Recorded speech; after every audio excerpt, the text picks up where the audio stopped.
Have you ever stopped to wonder who you really are? Beyond your job title, your family role, or your accomplishments? The world constantly tells us to find ourselves, to search for an identity in what we do, what we own, or what others think of us. This quest for self-discovery can be exhausting, a relentless pursuit of a shifting target. But what if your true, most profound identity isn't something you have to earn or find, but something you have already been given? What if your true self is already established, secure, and glorious, waiting to be discovered not within yourself, but in Christ? To understand the radical nature of this identity, let's look at a familiar figure, Simon Peter. Peter was a fisherman. His life was defined by nets, boats, and the waters of the Sea of Galilee. He was impulsive, passionate, and prone to mistakes. A man of action, but also a man who sometimes spoke before he thought. This was his old identity, the one the world saw and the one he lived up to. Then he met Jesus. In the Gospels, there's a moment that changes everything.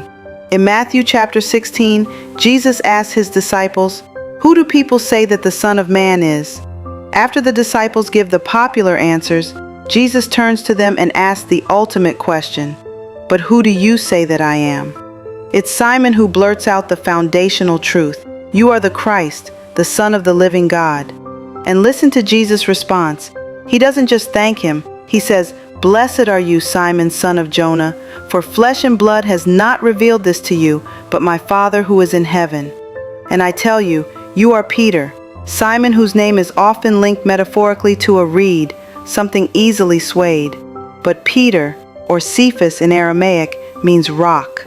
In that single moment, Jesus didn't just compliment him, he redefined him. He didn't say, "You will be a rock when you stop messing up." He said, "You are a rock." Peter's new identity was rooted not in his personality flaws, his impulsive nature, or even his success as a fisherman. His new identity, his new name, was rooted in the revelation that Jesus is Christ. When Peter received the truth of Christ, he received his true self. That is the essence of discovering your true identity in Christ. When you place your faith in him, you are no longer defined by your past, your failures, or the world's labels. Your original human name, your Simon, is exchanged for a new, God-given name, your Peter. A name that reflects the immovable truth of who he is. The Apostle Paul would later articulate this transformation, telling us we are new creations in Christ. We are forgiven, Colossians 1:14, sons and daughters of God, Romans 8:14, righteous, 2 Corinthians 5:21, chosen and holy, 1 Peter 2:9. The world will continue to tempt you to go back to being a Simon, easily swayed by circumstances or criticism. But today, remember the promise. You have been called a Peter. Your identity is as solid as the rock upon which you stand. It is a gift, an inheritance, and an unshakable truth. Discovering who you are is simply accepting who he has already made you to be.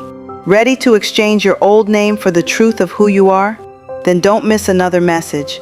Smash the subscribe button right now on Hardcore Radiance and keep discovering the rock-solid, glorious identity that is already yours. Thanks for watching.